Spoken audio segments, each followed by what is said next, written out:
अगर तुमने इस लॉ को नहीं समझा, इस लॉ को अपनी लाइफ में नहीं अप्लाई किया, तो लोग तुम्हारा फ़ायदा उठाना शुरू कर देंगे। इसलिए इस लॉ को तुम्हारे लिए समझना बहुत ज़रूरी हो गया है। मैं बात कर रहा हूँ द 48 लॉस ऑफ पावर के रूल नंबर 26 के बारे में।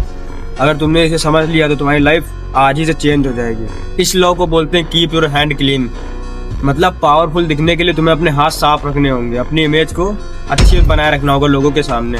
लॉ 26 कहता है अगर तुम्हें एक बड़ा आदमी बनना है, एक सक्सेसफुल पर्सन बनना है, लोगों के दिल और दिमाग में तुम्हें अपनी एक सटीक इमेज बनानी है, तो तुम्हें अपने हाथ हमेशा साफ रखने होंगे। लेकिन कुछ ऐसे काम होते हैं जिन्हें करने के लिए हमें गलत रास्ता चुनना ही पड़ता है। वो सीधे ढंग से होते ही नहीं है।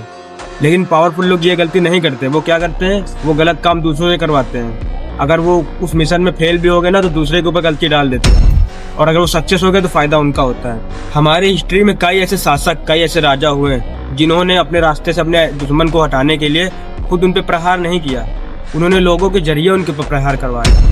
अगर वो खुद प्रहार करते तो उनकी प्रजा भड़कती कि बिना फर्जी में क्यों मारा गया ये इंसान, तो उनके ऊपर सवाल खड़े होते। इसलिए लोगों को उस राजा ने लोगों को कार्य दिया जो भी गलत काम करते थे, और जैसे उसने मार दिया तो उसमें उसका ही फायदा होता था। और अगर वो फंस गया तो राजा उसके ऊपर ब्लेम डाल देता था और खुद बचकर निकल आता था। इससे उसकी इमेज एकदम क्लियर रहती थी, उसके हाथ हमेशा साफ रहते थे। और ये खेल आज भी चलता है।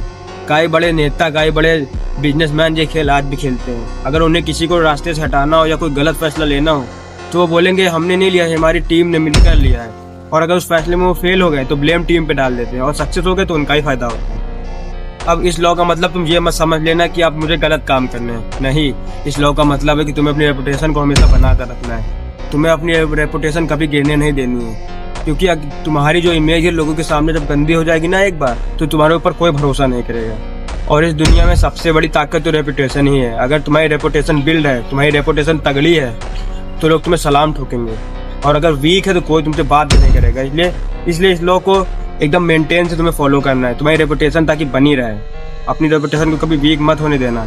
अब तुम एक बार खुद सोच के देखो, इस दुनिया में कई लोग तुमको बहुत मासूम दिखते होंगे, बहुत सीधे दिखते होंगे, इनको तो कुछ आता ही नहीं होगा, लेकिन रियल गेम वही खेल रहे होते हैं, पूरी दुनिया को वही चला रहे होते हैं। इस दुनिया में कई ऐसे इंसान पड़े हैं, कितने एग्जाम्पल ऐसे पड़े जो देखने में इतने सीधे लगते हैं, उनकी हरकतें इतनी अच्छी हैं, तुम्हें देख के लगेगा नहीं कि ये गलत काम कर सकते हैं, लेकिन वो गलत से गलत काम करते हैं और किसी को पता भी नहीं चलता।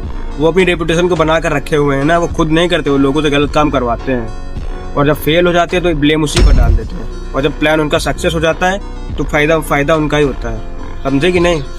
तो आज तुमने लॉ 26 सीखा, और अगर तुम्हें द 48 लॉस ऑफ पावर के सारे नियम अच्छी तरीके से समझना है और तुम चाहते हो कि लोगों के कंट्रोल में तुम ना हो, तुम लोगों को